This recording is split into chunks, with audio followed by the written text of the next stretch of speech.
उससे पहले आपको बताऊं कि यूएनजीए में यानी यूनाइटेड नेशन जनरल असेंबली में तुर्की के राष्ट्रपति पहुंचे थे एर्दोगान, और उन्होंने बोलते हुए कश्मीर का मुद्दा उठा दिया, यानी वो तार छेड़ दिया जिसके बाद हिंदुस्तान को जवाब देना लाजमी हो गया था। आइए अब मैं आपको बताने जा रहा हूं क्या कहा तुर्की ने कश्मीर पर। सोचिए ऐसी हिमाकत कैसे की तुर्की ने, लेकिन भारत ने भी करारा जवाब दिया है।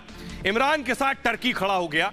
तुर्की ने कहा यूनाइटेड नेशंस में एर्दोगान ने कश्मीर का मुद्दा उठाया तो भारत ने इस पर फौरन पलटवार किया। हिंदुस्तान ने कड़ा जवाब दिया तुर्की को। तुर्की ने कहा 74 साल से कश्मीर का मुद्दा सुलझा नहीं है, तो हिंदुस्तान ने उसे आईना दिखाया कि साइप्रस पर दरअसल तुर्की ने अवैध कब्जा किया हुआ है। भारत ने फौरन पलट के जवाब दिया कि साइप्रस पर आपका अवैध कब्जा है, साइप्रस पर घेरा। यूनाइटेड नेशंस में तुर्की ने कहा कि प्रस्ताव के तहत इस मुद्दे को सुलझाए। बड़ी चीज यह है कि देश ने कैसे यूनाइटेड नेशंस में कश्मीर का मुद्दा उठा दिया, जब हिंदुस्तान और पाकिस्तान के बीच यह समझौता हुआ है कि इस मुद्दे को कहीं बाहर नहीं उठाएंगे। तो अब भारत ने जवाब दिया तुर्की को कि आपने साइप्रस में अवैध कब्जा कर रखा है। इससे पहले आपको बताऊं पिछले साल भी तुर्की ने यही हिमाकत की थी। पिछले साल कश्मीर का राग छेड़ दिया था यूनाइटेड नेशंस में टर्की ने। भारत ने उस वक्त भी चुनौती दी थी और भारत ने सीधे सीधे कहा था तुर्की को कि यह अस्वीकार्य है कि आप यूनाइटेड नेशंस में कश्मीर का मुद्दा उठाएं। तुर्की ने पाकिस्तान जब आए तुर्की के राष्ट्रपति तब भी कश्मीर का मुद्दा उठा दिया पाकिस्तान में। हिंदुस्तान ने तब कहा कि दूसरे देश की संप्रभुता का ख्याल रखना पड़ेगा तुर्की को, इस बात को भूलना नहीं है। तुर्की ने पाकिस्तान को खुश करने के लिए बयान दिया था, लेकिन भारत ने सीधे और सधे लफ्जों में कह दिया है कि भारत को नसीहत न दे तुर्की, जरूरत है तुर्की के लिए कि वो इतिहास पढ़कर आए। तो भारत ने भी कड़ा जवाब दिया है टर्की को।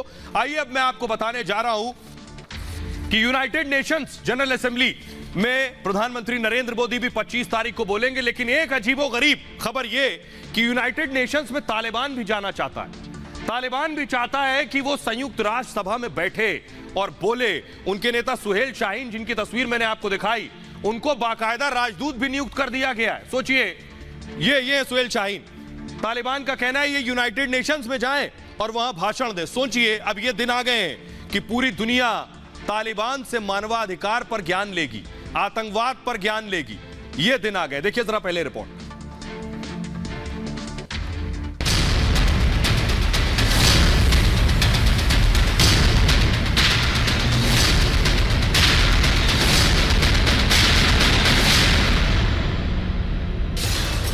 तालिबान संयुक्त राष्ट्र में बैठने को बेचैन।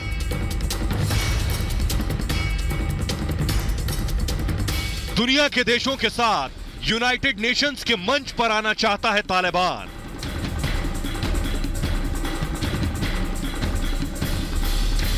सुहेल शाहीन को बनाया संयुक्त राष्ट्र का राजदूत।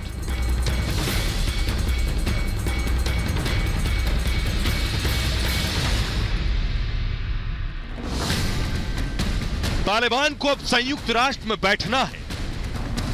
तालिबान को दुनिया की सबसे बड़ी संसद में बोलना है। आतंक और बंदूक के सहारे अफगानिस्तान पर कब्जा करने के बाद अब तालिबान को हर जगह अपनी एंट्री चाहिए। आतंकियों से भरी तालिबान सरकार ने दुनिया का भरोसा जीतने के लिए अब नया खेल खेला है। तालिबान के विदेश मंत्री आमिर खान मुत्तकी ने यूएन महासचिव एंटोनियो गुटेरेस को चिट्ठी लिखी है। मुत्तकी ने इस चिट्ठी में कहा है कि उन्हें यूनाइटेड नेशंस जनरल असेंबली में बोलने दिया जाए। तालिबान ने अपने प्रवक्ता सुहेल शाहीन को संयुक्त राष्ट्र में अफगानिस्तान का राजदूत भी नियुक्त कर दिया है। दरअसल तालिबान दुनिया के देशों से मान्यता हासिल कर आर्थिक मदद के दरवाजे खोलने की कोशिश में है, लेकिन फिलहाल तालिबान का यह सपना पूरा होता नहीं दिख रहा। सोचिए जरा, तालिबान यूनाइटेड नेशंस में जाना चाहता है और इमरान खान क्या चाहते हैं कि चारों तरफ तालिबान ही तालिबान नजर आए। इमरान खान चाहते हैं कि सार्क संगठन में भी तालिबान पहुंचे और उनके बगल वाली कुर्सी पर बैठकर तालिबानी नेता कुछ बोले। इमरान को दिक्कत नहीं, लेकिन बाकी मुल्क को दिक्कत है। इसलिए हुआ क्या, सार्क की बैठक कैंसिल हो गई। देशों ने रद्द कर दिया कि तालिबान के साथ नहीं बैठेंगे। देखिए जरा क्या हुआ। दक्षिण एशियाई देशों के समूह सार्क की बैठक रद्द हो गई। यह बैठक 25 सितंबर को न्यूयॉर्क में होनी थी, जिसमें सार्क देशों के विदेश मंत्री शामिल होने वाले थे। लेकिन पाकिस्तान के प्रधानमंत्री इमरान खान के तालिबान प्रेम की वजह से इस बैठक को रद्द करना पड़ा। दरअसल पाकिस्तान इस बैठक में तालिबान के प्रतिनिधि को शामिल करने की जिद पर अड़ा हुआ था।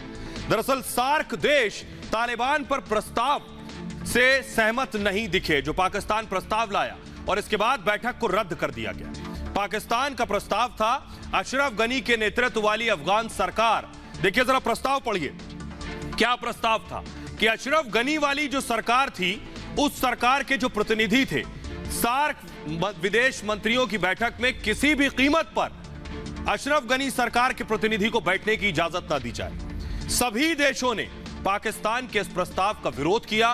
तालिबान के लिए बैटिंग कर रहे पाक को इस तरह सार्क ने भी तगड़ा झटका दिया। पाकिस्तान इसमें तालिबान के विदेश मंत्री अमीर खान मुत्तकी या तालिबान किसी दूसरे नेता को शामिल कराने पर अड़ा हुआ था। 8 देशों के संगठन की बैठक में भारत की तरफ से विदेश मंत्री एस जयशंकर को शामिल होना था, लेकिन पाकिस्तान के तालिबान प्रेम की वजह से सार्क की अध्यक्षता कर रहे नेपाल ने बयान जारी कर कहा कि सभी सदस्य देशों में सहमति की कमी के कारण बैठक को रद्द कर दिया गया।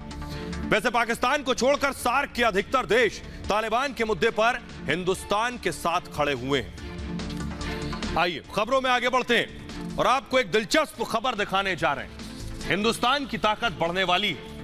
अग्नि कैसे खाक करने वाली है अपने दुश्मनों को। जी हां, अग्नि की तपिश से कैसे जल रहे हैं और खाक होने वाले हैं दुश्मन। जरा सबसे पहले आपको दिखाऊं अग्नि का तस्वीर है, ये देख रहे हैं, ये भारत की अग्नि मिसाइल है और ये मिसाइल की कल टेस्टिंग हो सकती है। ये इससे पहले जो अग्नि की टेस्टिंग हुई वो तस्वीरें मैं आपको दिखा रहा हूं। कल अग्नि 5 की टेस्टिंग होने वाली है। इस मिसाइल की टेस्टिंग के बाद भारत की जद में कौन कौन से दुश्मन होंगे ये आपको दिखाएंगे, लेकिन सबसे पहले जरा रिपोर्ट देखिए।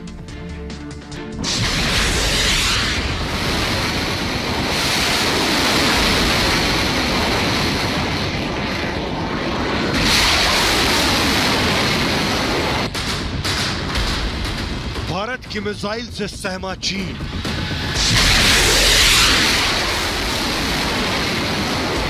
अग्नि 5 से पाकिस्तान की उड़ी नींद। भारत के ब्रह्मास्त्र से चीन पाक में खौफ।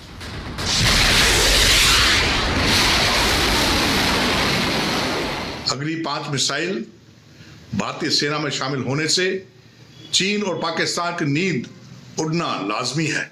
ये मिसाइल, इंटरकॉन्टिनेंटल बैलिस्टिक मिसाइल, ना सिर्फ एशिया यानी पूरा चीन, पाकिस्तान, बल्कि अफ्रीका और यूरोप के कुछ देशों तक भी मार करने की क्षमता रखती है। अग्नि 5 भारत का वो घातक हथियार जिसने जिनपिंग को बेचैन कर दिया है, जिसने इमरान खान के माथे पर चिंता की लकीरों को उकेर दिया है। भारत का वो ब्रह्मास्त्र जिसके आगे ना तो चीन की चालबाजियां चलेंगी और ना ही पाकिस्तान की धोखेबाजी। वो खौफनाक मिसाइल जो बड़े बड़े देशों का गुरूर तोड़ने के लिए काफी है, उसका नाम है अग्नि 5।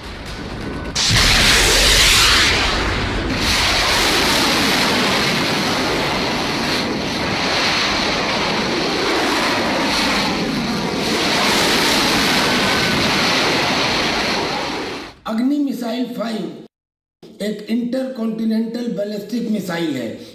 ये एटमॉस्फेयर के ऊपर जाती है और फिर अपने चोजन टारगेट को नीचे आके डेमोलिश करती है। और आइए अब आपको दिखाने जा रहे हैं कि भारत कितना मजबूत होने जा रहा है। कौन कौन से दुनिया के मुल्क भारत की जद में होंगे, ग्राफिक्स के जरिए मैं आपको दिखा रहा हूं। ये देखिए जरा, ये दुनिया का ग्लोब आपके सामने आ गया। हिंदुस्तान से जो मिसाइल उड़ेगी वो सीधे पाकिस्तान में जाकर गिरेगी। हिंदुस्तान से अगर ये मिसाइल उड़ेगी अग्नि 5, चीन यानी बीजिंग इसकी जद में होगा।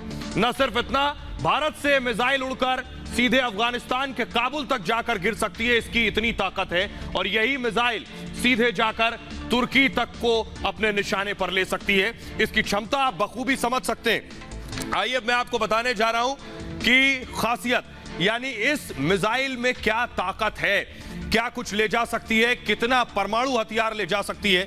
देखिए जरा, ग्राफिक्स के जरिए मैं आपको दिखाने जा रहा हूं। भारत 23 सितंबर को अग्नि 5 मिसाइल का टेस्ट कर सकता है और सिर्फ इस खबर से चीन और पाकिस्तान की नींद हराम हो चुकी है। आपको बताऊं कि इसकी वजह से अग्नि 5 की रेंज है, दरअसल सिर्फ 5 की रेंज ही नहीं, अग्नि 5 की रेंज 5000 किलोमीटर है। मतलब यह कि भारत का यह मिसाइल 5000 किलोमीटर तक मौजूद अपने किसी भी दुश्मन को निशाना बना सकता है। ये देखिए जरा, अग्नि 5 आप देख रहे हैं, 5000 किलोमीटर तक मार सकता है भारत अपने दुश्मनों को। आपको बताऊं कि कैसे क्या क्या खासियत है। पहली है ICBM यानी इंटर कॉन्टिनेंटल बैलिस्टिक मिसाइल। इसका मतलब है एक महाद्वीप, एक कॉन्टिनेंट से दूसरे कॉन्टिनेंट तक मार करने की क्षमता रखती है मिसाइल। DRDO ने, डिफेंस रिसर्च डेवलपमेंट ऑर्गेनाइजेशन ने इसे तैयार किया है। ये बहुत लंबी दूरी की मिसाइल है, यानी 5000 किलोमीटर तक मार कर सकती है। और सबसे अच्छी बात यह है कि ये अपने साथ कई हथियार ले जाती है, यानी जब ये कई हथियार अपने साथ ले जाएगी तो ये दरअसल कई जगह पर वार कर पाएगी, मल्टी टारगेट्स पर ये अटैक कर सकती है। इसके अलावा एक साथ कई टारगेट पर निशाना लगा सकती है, यह खासियत इस मिसाइल में है। इसके साथ सबसे इंपॉर्टेंट बात देखिए जरा, दूसरे नंबर पर 1.5 टन, जी हां 1.5 टन परमाणु हथियार ले जाने में सक्षम है। सोचिए जरा, 1.5 टन परमाणु हथियार। और इसके अलावा इसकी स्पीड देखिए जरा, आवाज की स्पीड से भी 24 गुना ज्यादा तेज। सोचिए जरा, इसकी आवाज की जो स्पीड उससे 24 गुना ज्यादा तेज रफ्तार से जाएगी। अब आप अंदाजा लगा सकते हैं ये कितनी घातक है।